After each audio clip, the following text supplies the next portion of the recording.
Bonjour, je m'appelle Vincent Ricordo, je suis président de KissKissBankBank, une plateforme de financement participatif. D'accord. Alors, dis-moi un petit peu pourquoi en fait la consommation collaborative commence à émerger depuis quelques mois, quelques années. Vous êtes depuis 2008, c'est ça? Nous, on existe depuis 2009. L'économie collaborative, c'est une toute jeune économie, donc elle est liée à l'explosion des réseaux sociaux. C'est-à-dire que c'est l'habitude de partager online un certain nombre de choses avec ses amis proches et puis des cercles un peu moins proches, qui du coup restaurent une espèce de confiance entre les individus. C'est que petit à petit, des dizaines d'expériences naissent de ce nouveau modèle. Aujourd'hui, on partage tout, on partage des bureaux, on partage sa voiture, on partage sa machine à laver, on partage sa cuisine, on donne naissance à des projets en partageant son argent. Donc c'est une économie qui est en plein boom. Alors pourquoi en fait vous êtes limité à deux thématiques, la créativité et l'innovation, alors que, comme tu disais tout à l'heure, ça pourrait atteindre beaucoup d'autres sujets?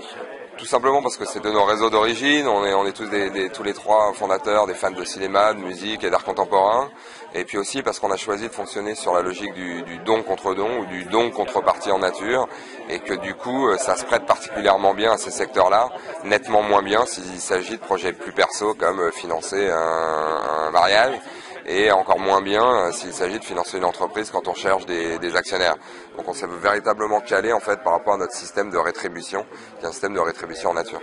D'accord, quelque part en fait vous avez même changé un petit peu la manière de travailler, parce que les gens ne gagnent pas forcément de l'argent, mais ils gagnent quelque chose un peu d'immatériel, ou plutôt de la reconnaissance. Comme on a dit tout à l'heure, on reçoit une carte postale, on reçoit un certain nombre de choses. Pourquoi vous avez choisi ça et comment ça marche? Encore une fois, sur des projets créatifs ou innovants qui partent from scratch et qui débutent, il y en a très très peu qui vont générer des revenus. Donc partir sur une logique de promesse de retour sur investissement, c'est par essence un mensonge. Alors, il y a un projet, deux projets, peut-être trois projets, peut-être même 10 projets qui vont générer des revenus, qu'on pourra partager, mais qu'est-ce qui se passe pour les 2000 ou les 3000 ou les 4000 autres? Donc du coup, clairement, la notion de retour sur investissement, pour des projets comme le nôtre, n'a pas de sens. Et après, deuxièmement, on l'a volontairement éliminé parce que ce qui pousse, et la motivation qui pousse les gens à venir sur nos plateformes pour déposer des projets et à les financer, c'est pas une logique spéculative, c'est une logique qui est purement humaine, qui donne un véritable retour sur investissement, mais pas financier. C'est un retour sur investissement en capital social, en confiance, en optimisme, en réputation. Et qu'aujourd'hui, assez clairement, les gens sont au moins autant à la recherche de ces 4 valeurs ou ces 5 valeurs que d'argent. D'accord. Alors, comment en fait vous vous placez par rapport, par exemple, aux établissements financiers classiques ou à la Love Money? Qu'est-ce qui est différent? Quel est en fait l'apport en plus? Est-ce que c'est complémentaire? Est-ce que ça vient en alternative? Oui, je pense que les plateformes de financement participatif, on ne remplace rien de ce qui existe déjà. On ne remplace pas les banques, on ne remplace pas les business angels, on ne remplace pas les fonds d'investissement, on ne remplace pas les subventions publiques. On est effectivement un créneau qui vient de naître et qui se positionne en amont de tout ça, au début de tout ça. C'est-à-dire qu'une plateforme de financement participatif, ça permet de présenter son projet publiquement. Donc ce qui veut dire que votre projet d'un seul coup, il sort du carton et tout le monde le voit. Ce qui veut dire que vous êtes dans une démarche déjà qui est très proactive habituellement. Lorsqu'on veut présenter son projet à un financier, on y va tout seul et on le présente au financier. Là, lorsque vous déposez votre projet chez nous, vous allez contacter votre communauté, puis via les réseaux sociaux, vous allez connecter avec d'autres communautés, et donc votre projet devient public. Ce qui vous pousse, vous, à aller au bout de votre projet, parce qu'il y a une question de réputation, et ce qui permet du coup aux autres, par empathie, de s'identifier à vous en tant que créateur, parce qu'encore une fois, ça pourrait être son propre projet, ou le projet de quelqu'un de sa famille, ou un de ses amis, et du coup qui crée cette confiance, c'est-à-dire entre un créateur qui devient crédible parce que public, et un contributeur qui devient contributeur tout simplement parce que l'ensemble est visible et parce que cette confiance se partage. D'accord. Alors, une dernière question. Vous êtes donc une petite entreprise, tu m'as dit depuis 2009. Ouais. Comment vous faites pour vous faire connaître en tant que start-up en fait? Est-ce que vous travaillez le réseau? Est-ce que vous travaillez ici comme des prises de parole publiques, des relations presse, etc. Quels sont vos petits secrets pour vous faire connaître? Qu'est-ce qui a fait vraiment que vous avez eu un coup de pouce? Alors déjà, on a une marque forte avec le nom, c'est-à-dire KissKissBankBank, c'est un nom qui s'oublie pas. Alors en général, les gens retiennent KissKissBankBank d'abord, mais très vite, lorsqu'ils deviennent familiers, ils rajoutent les K naturellement. Donc on a une marque assez forte. Premièrement, ça nous permet d'émerger par rapport aux autres. Et après, on fait un travail classique de community management. Nous, ce qui nous intéresse sont les créateurs de projets, majoritairement. Donc, du coup, on véhicule le plus possible dans le milieu du cinéma, dans le milieu de la littérature, dans le milieu de la BD, dans le milieu de l'édition, dans le milieu du théâtre, dans les milieux techno.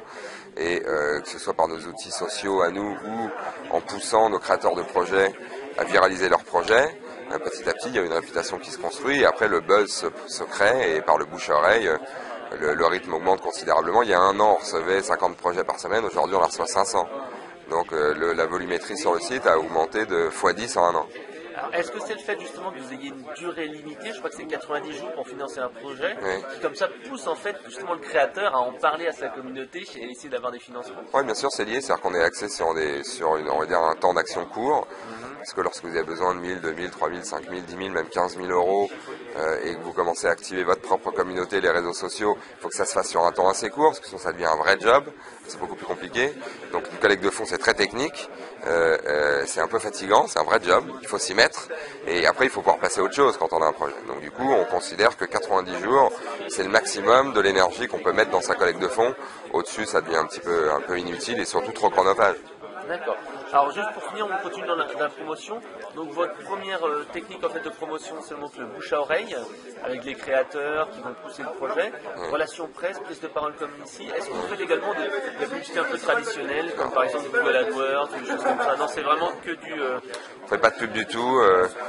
Sur le Google AdWords, le mot financement participatif et crowdfunding sont très neufs.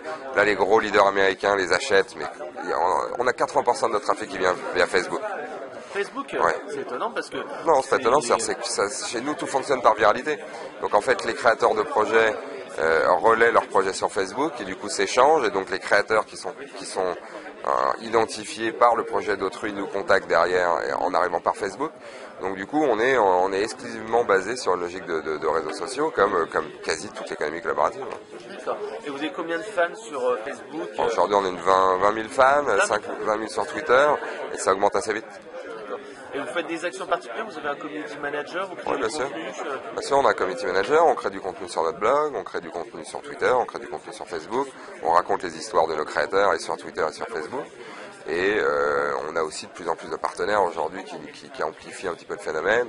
On a des partenariats avec MK2, on a des partenariats avec Kappa, on a des partenariats avec Le Monde, on a des partenariats avec des studios de photos, on a des partenariats avec des marques comme la Banque Postale, tout un écosystème du coup qui aide KissKissBankBank à se développer et qui se développe bien puisqu'on sera à l'équilibre fin d'année 2013 ou début d'année 2014. D'accord. Alors si on veut savoir plus, que ce soit pour financer un projet ou présenter son projet, on va sur quel site internet? Alors, le site internet dédié à la créativité et l'innovation, c'est chez nous, ça s'appelle KissKissBankBank, donc c'est kisskissbank.com. Mais alors attention, encore une fois, il faut avoir une idée qui soit créative ou innovante. Oubliez-nous si vous voulez financer votre permis de conduire, et oubliez-nous si vous cherchez des actionnaires. Entre les deux, tous les bons projets seront passés au crible par notre équipe de modération et placés sur le site si on estime qu'ils valent la peine. Ok, merci, puis à bientôt. Merci, bonne journée, au revoir.